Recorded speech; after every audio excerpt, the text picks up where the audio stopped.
Hi there guys, this is Farmer Bob. Welcome back to my channel. Awesome to be back on another map making video and a tutorial or whatever you want to call these videos.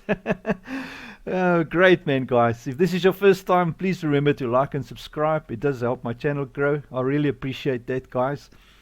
Good man. Today's video we're going to have a look at two things all in one.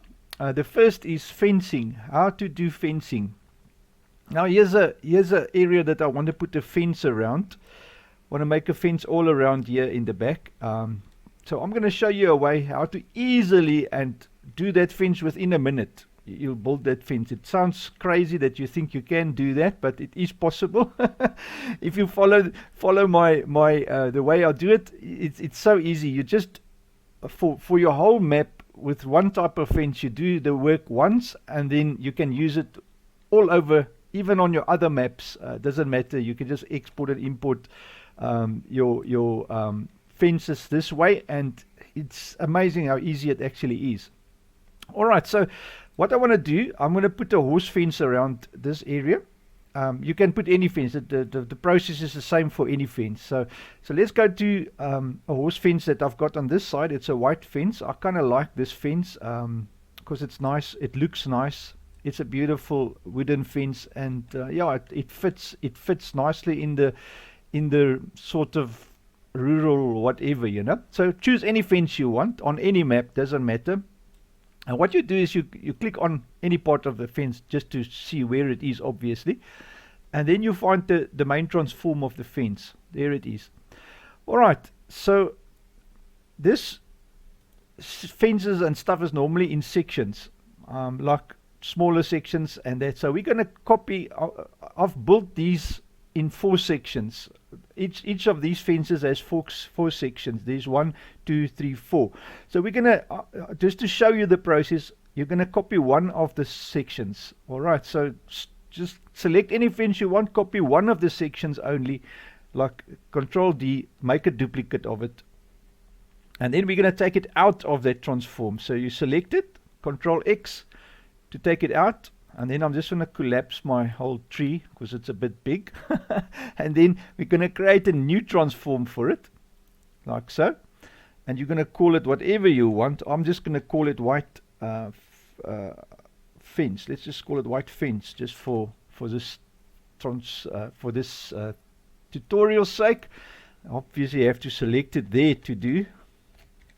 One thing that they could do in the editor is the moment you make a transform, like automatically highlight this section for you, so when you just start typing, it types, you know. So you don't have to go there and select. I mean, it's common sense. You've made a new transform, let's make it, yeah, whatever. Alright, then we paste it in there. And there we've got now our one fence, one section of fence. Alright, now the next thing to do is to grab that section of fence.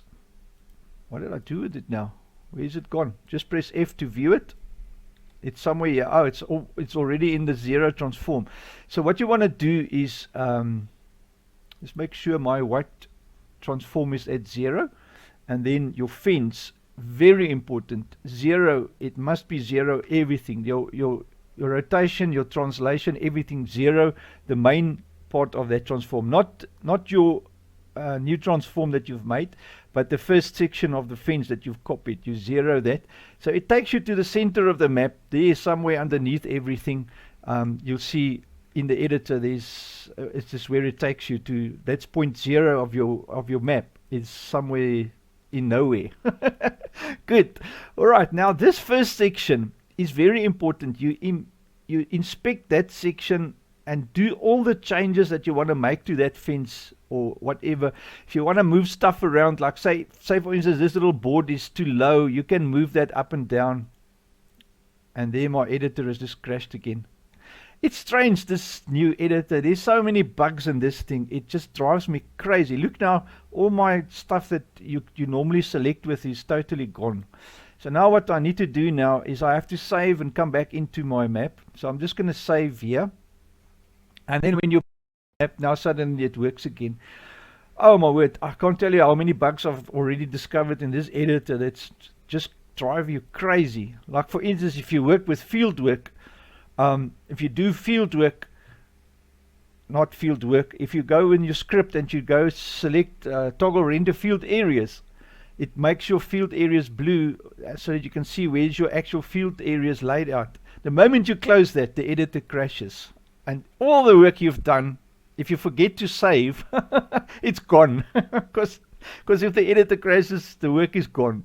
Oh my word. Alright, so now we're back. Now I can carry on. Go wood fence. You'll see now my stuff is back. Now I can select again, rotate, whatever. Like I was saying, if the little plank is not in the spot you want, move it up and down where you want it. Paste it exactly as you want. So when you're happy with the fence, oh my word, where's the board gone to? Just undo. Right, when you're happy with it, you select your first, the transform that you've copied. You make a duplicate of that, Control D. And then once it makes a duplicate, you're going to select that duplicate, Control X, cut it, you drop it into itself, into the first one, the original, Control V to paste it in there. And then what you're going to do, now you have to align that section just one time. You have to align this section with the other one. So make sure it's perfect here on this spot where you're moving it to. Come in very close. Make sure it's nice and perfect over one another like that. Great. And just move the one axis. Don't move up and down or left and right. Just slide it along on that X or Y axis. I'm not sure which is the red one. But anyway, it's the X axis. There, we've moved it. Okay, so now when you've done that, you click on that one again that you've moved. You go Control D to duplicate. And then all you do, select it, the duplicate, cut it, and drop it in itself again, like that. Control V. Not on the top one, in the one that it came from. And you'll see it automatically staggers it to the end of that one. And then you just rinse and repeat, Control D, like so. Take that one, Control X, drop it in itself, or into its parent, or its original. And you just carry on like that forever, guys. Make yourself a long fence, Control D,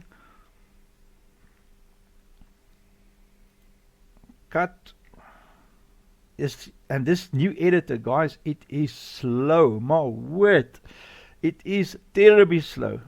I mean, the stuff I do here on the previous editor, you can go zig, zig, zig, zig, you know, and now you duplicate, you wait, you duplicate, you wait. It is just crazy. And you wait for it to do it. It's crazy. Anyways, you get my drift. That's just what you want. So now in one go, you've made a long fence, simple and easy. You can make it 10, you can make it 20. I won't suggest make that long, but you can make it as long as you want. And you only have to do this work once. And what I'm going to show you now, why you do this. Once you've got that now, I can actually, what you do is, I leave my fences, I leave underground like this. And I rename this one as the original. That way you don't get confused and distracted in your fences and buildings and whatever. Now I'm going to cut it and drop it in my transform for fences. Make sure that transform is 0, because if you drop it in something that's not have a 0 transform, it won't come back to 0, because you always want it here at the bottom of the map. And now I can just duplicate that one, Control D, leave the original underground, and it's named original. And what I'm going to do now, I'm just going to remove the name original, and then I know that is my original underground. So I can take this one now, and I can go and place that in the spot where I want to start working. So the key now, or the nice thing about that now, is the beauty of it is going to happen just now. So you place it, Control B. Let's start on the other side, because this maybe let's start this side, because I want the poles to be on the outside and the planks to be on the inside to look nice. Alright, so let's position it here where I want to start the fence. I'll take that little bush away later. And then you start just rotating. And what's nice now, if you now go and you open this to the next one. Let's go up there to the next one, like so. You see, you can rotate the sections on their own, so you can be very precise about your placing. So if you open that again, and open the next one, and that way you just carry on placing the fences all around. And when you're happy with that, or when you get to the end of that, you just go there, take your original, duplicate, right, take the name away or the original away like that, Control B to bring that one in here, drop it there, move in close,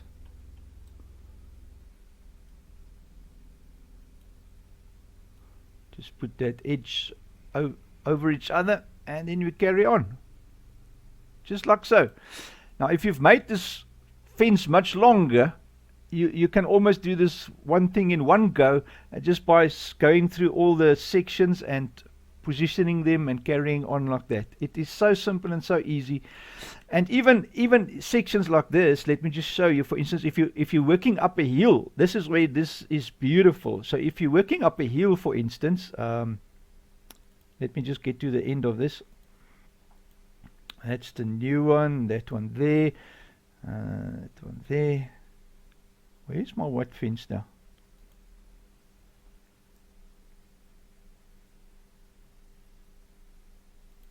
Sorry, I've duplicated this. Where is it? Here it is. Alright. Yeah, to easily expand the whole thing, just to show you that as well, if you click at the end of it, it will quickly expand just that one fence for you. And then what you can do, can jump here between the sections. And if you work up a hill, for instance, then you can easily change your axis. Every section, move it uphill. If you were working up a hill, it's so beautiful. And you can still rotate. You see, so that's why I like to do my fencing like this. Simple and easy, and it works like a bomb to do it quickly and easily. Great. Okay, so I'm going to leave that for now. So that is how you do fencing easily, guys. And remember, the main thing is to leave your original down there. So you can, because if you copy now this one, for instance, if you make a duplicate of that one, it's already been bent. If it bothers you, it's alright. I like to have a straight one, because whenever you do a straight line of fence, you don't want to come and take away all the kinks and stuff, you know, manually, because that's time consuming. So you can have a straight one always, or you can just, if you do one that's curved like this, then it doesn't matter, because then you're going to follow the kink anyway, or the curve. And if it's a curve that stays the same, then it actually makes sense to take your one that you've already curved and just duplicate it, and then it will follow the same curve, maybe work out nicely and easily. Great. So that's a quick tip there on fencing, guys, and it works with any fence. Anything that's in sections, you can do it like that, make life easy for yourself. Great. Okay, which brings us to the second part of this morning's tutorial or little video clip. I just want to get something to work on. We're going to work with collision. Have I got something like a palette or something that we want collision on? Right, let's talk about collision first, guys. There's two types of collision in the game. The first one is object collision. In other words, that tank, for instance, if you look at this tank, it's an object in the game. You can give it a rigid body, which I won't suggest if the thing has functionality or whatever. But actually, it doesn't really matter. Any object in the game, you can give it a rigid body. I'm going to take this glass container. Yeah, let's work on this glass container, guys. So you've built this glass container in the editor and put labels on it and made it nice or whatever. Now you want it to have collision. Now collision means when you drive your vehicle and you hit this thing, your vehicle will bump it. Now, if you open the rigid body section and you go to rigid body, there's a static and there's a dynamic. Now, dynamic means if you hit it with your vehicle, it will push it away. Static means if you hit it with your vehicle will come to a standstill. It's like a solid object that cannot be moved. That's static. Dynamic means that you can pick it up, throw it around, or whatever. That's a static